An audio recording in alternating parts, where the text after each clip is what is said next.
Hi guys, James at Bespoke Airsoft here and welcome back to another video, and in this video we're looking at a new KWA product, which is the KWA Ronin T10.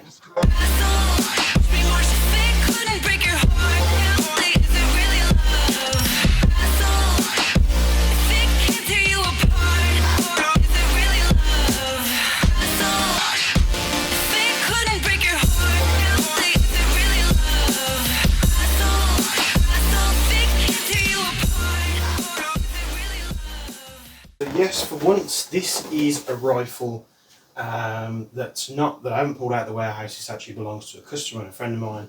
Brian actually sent this over to have a few things done to it, and he says, while you've got it, use it for video purposes. I really want to see what you think on this platform, so that's what I'm going to do.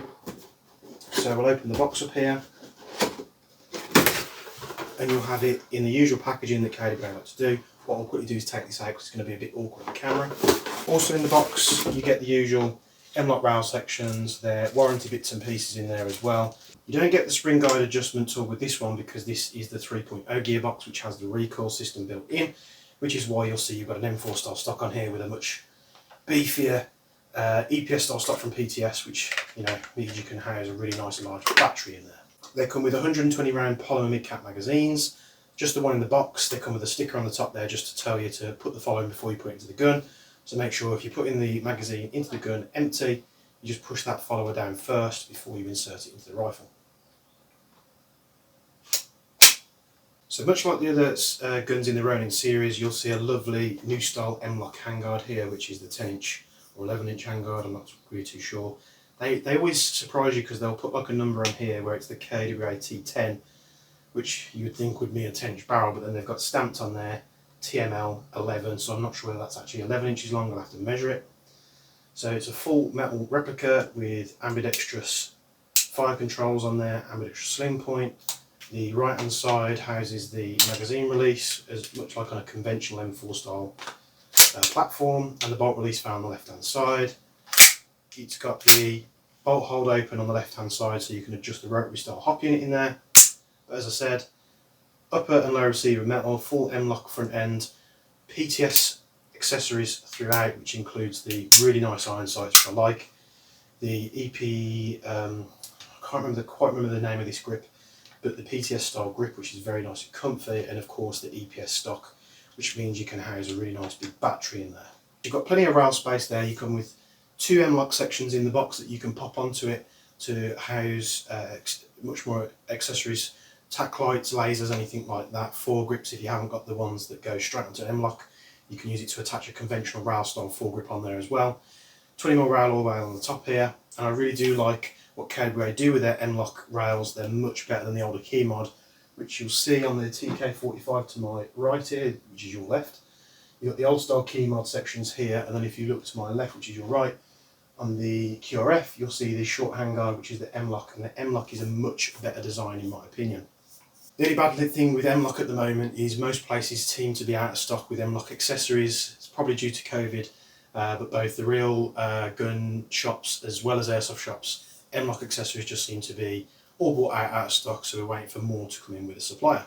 So you have a 6-position buttstock here, much like a conventional M4, nice and adjustable. The stock system that it has on here makes it very nice and easy to do.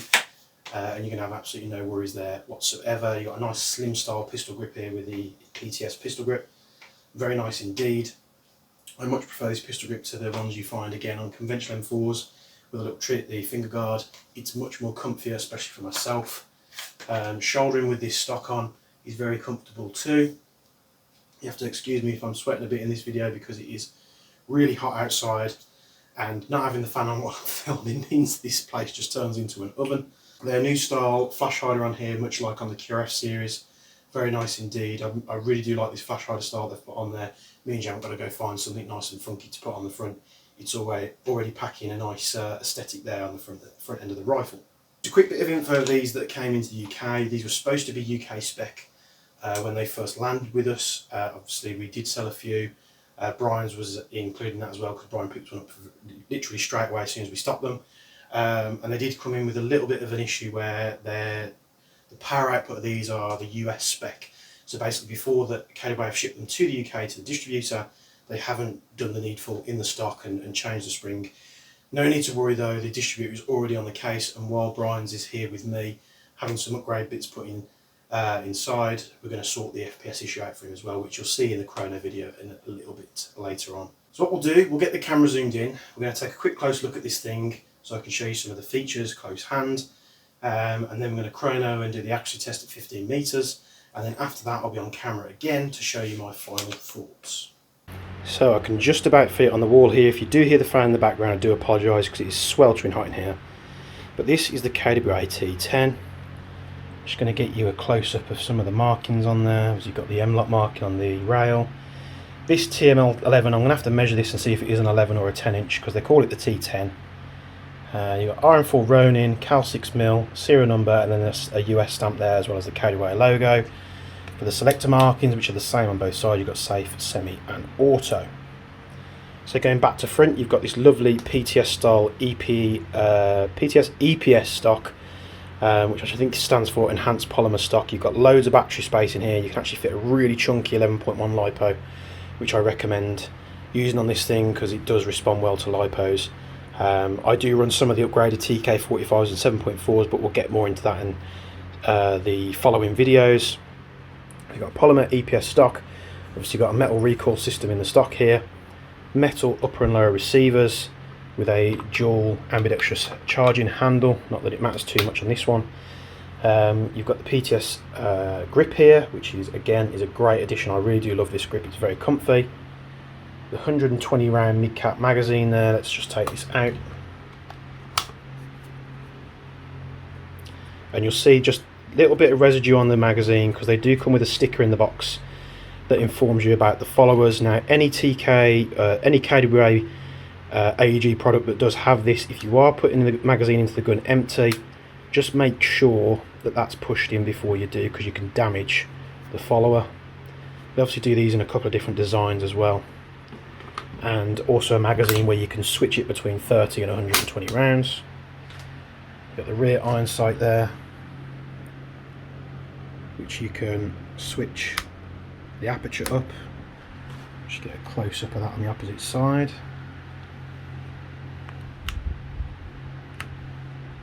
Very nice and snappy indeed. Very good feeling to them. This M-lock handguard, which is absolutely beautiful.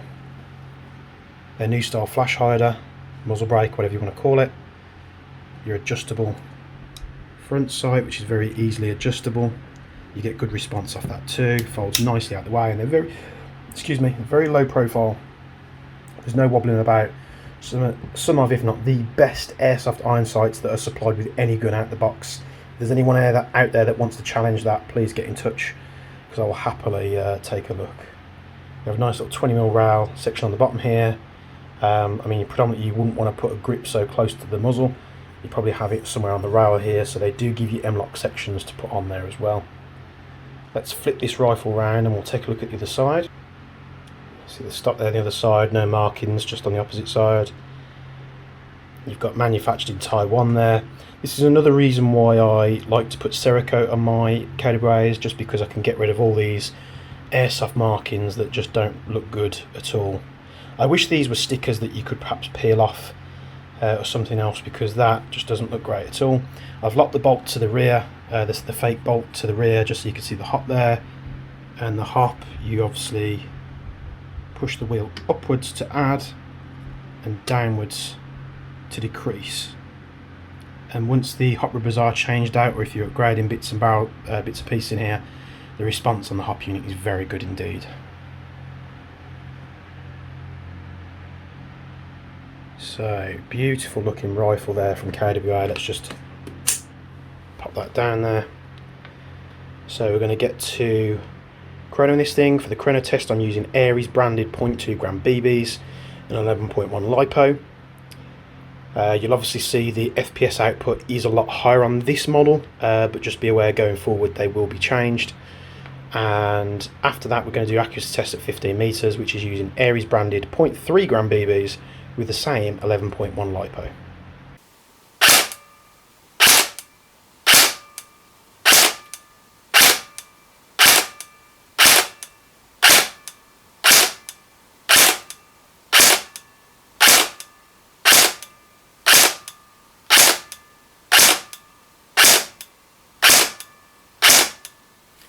KWA T10, 15 metres with 0.3 gram BBs. Standing position, hop not set.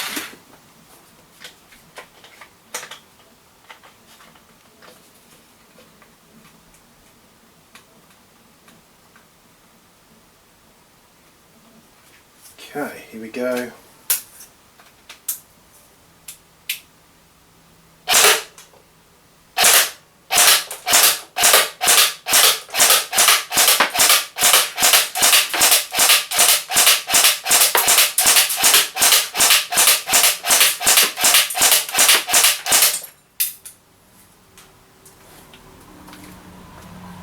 Extremely accurate 15 metres, which you'd expect. So I really do like the KWA platform, as you'll probably tell. You know, I've got the TK45, I've got the QRF. I would probably have one of these, but I don't really need one at the moment. However, never say never. They really do know how to build these rifles. I've never felt anything quite as sturdy out of the box. I'll go through the cons straight away, just to get them out of the way.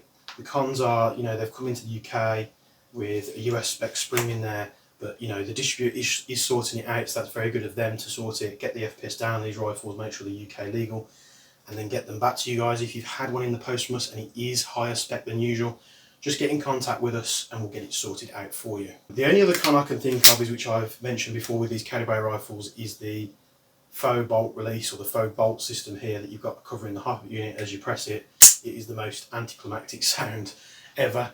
And of course with these KWAs, and it's the same with every model that I've had and reviewed and purchased and owned, the hot rubbers that come in these things aren't very good.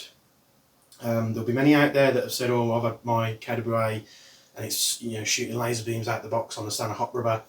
I'm sorry guys, but I need to give you my honest opinion, and having handled a lot of these rifles both in and out the warehouse with personal builds as well, the TK45 suffered from it, the QRF suffered from it.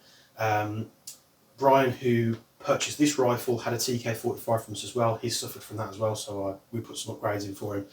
And now the T10, it does suffer from it as well. So those out there that are saying, oh, you don't need to change the hot rubber out of the box, absolutely perfect, unfortunately that is not true. Don't believe them.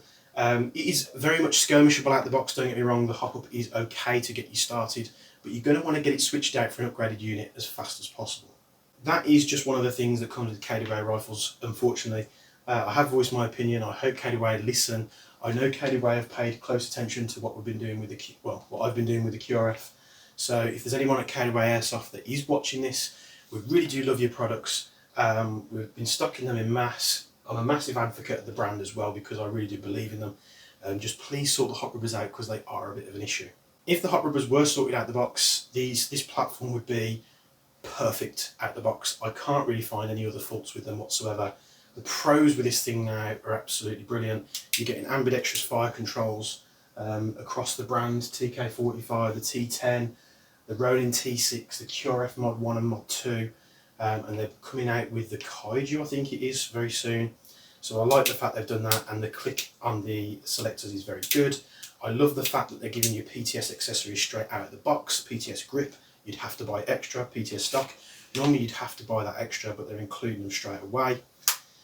The magazines are a very healthy 120 round mid-cap magazine. There are a few iterations of this magazine, and from what I can tell, with the 3.0 gearbox system that they've got now, I am led to believe that they no longer offer the, especially on the T10s, they no longer offer the bolt stop function. This one doesn't have it. I'm pretty sure most of the stock we've had on the T10s doesn't have it, so perhaps they've just removed that as a feature. And it's not the end of the world. I'd rather have the gun more reliable than fitting a feature that isn't really necessarily needed, it's just more of a want. Comparing this to TM recalls, because I've had a lot of TM recalls over the years, when they first released the SOC mods, to the 416s, to the dev grooves, back to the SOC mods, I've had pretty much every recall model you can shake a stick at, and these kick so much harder and shake you about so much harder than any of those rifles out the box. It is a really nice feedback. It's not too much where it throws your shots off, but it is extremely, extremely nice. So if you are looking for a recoil, especially when these are coming in at, like, sometimes half the price, this is a perfect platform for you. I love the fact on how well these things are built. They're so sturdy, there's no flex in them whatsoever. They really do put them together really well. I like the hop unit in there, I just don't like the hop rubber, but they do respond really well to upgrades. As you'll see in the chrono test as well, it did jump, the FPS was jumping up and down. That's due to KWA not fitting ported piston heads. Again, it's not the end of the world, it's just a niggle of mine. So putting a ported piston head in there, you can actually get the gun super accurate. And the next video I'll be doing will be on the QRF, and you'll see there's literally 2 to 3 FPS difference. And all I've done is swap the piston head out, and it's made it really, really consistent. I really love the M-LOK handguards here. It's one of the best airsoft ready out the box handguards. I haven't come across anything that's come close to the construction and build quality of these things, as well as the feel and the fitment. So massive plus there. I love the fact they're putting PTS iron sights, and I am melting here, guys. I do apologise, but I'll try and be as quick as I can. So those little niggles aside, like I said at the start, this would be a perfect addition to both mine and anybody's collection out there. Or if you're thinking about picking up a premium AEG, if you started out, you picked up perhaps like a Simon Sportsline or something like that, and now you wanted to get a little bit more into the premium brands, KWA is right up your street. Just ask whoever you purchase off, I hope it's from us, being you're watching our video. If you do purchase one of us and you do want us to swap the hot rubber out, just let us know and we can see what we've got in stock and do that for you, because pretty much any rubber out the box is going to be a plus on the one that's in there. So thanks for tuning into this review. I hope you haven't sweated too much. This office is about 34-35 degrees at the moment, as well as the lights and the camera that's on, so I try to do my best. Hope you like the KWA T10. I've enjoyed it. This is now going to be taken apart for Brian and have some nice upgrade parts in there, similar to what I do with the QRF and the TK45. But I've had great fun with this. Thank you very much to Brian for saying, you know, do you want to review this on the show, because it just helps us, me grabbing one out of the warehouse and pulling it out of stock so it's not available on the site. So thanks very much to him. And yeah, I've really got nothing else bad to say about this thing. It's all good from me. I would happily buy one of these and put it in my collection, like I've said, and perhaps I will down the line. But we've got some really cool things coming. Next video is going to be about the QRF, which a lot of you have been asking about. We've also done a nice MTR build, which is Turkey Marine gas blowback. You'll have seen the SVD in a few shots, so we're going to talk a little bit more about that as well. But thanks for tuning in. I'm James from Bespoke Airsoft, and we'll see you in the next video.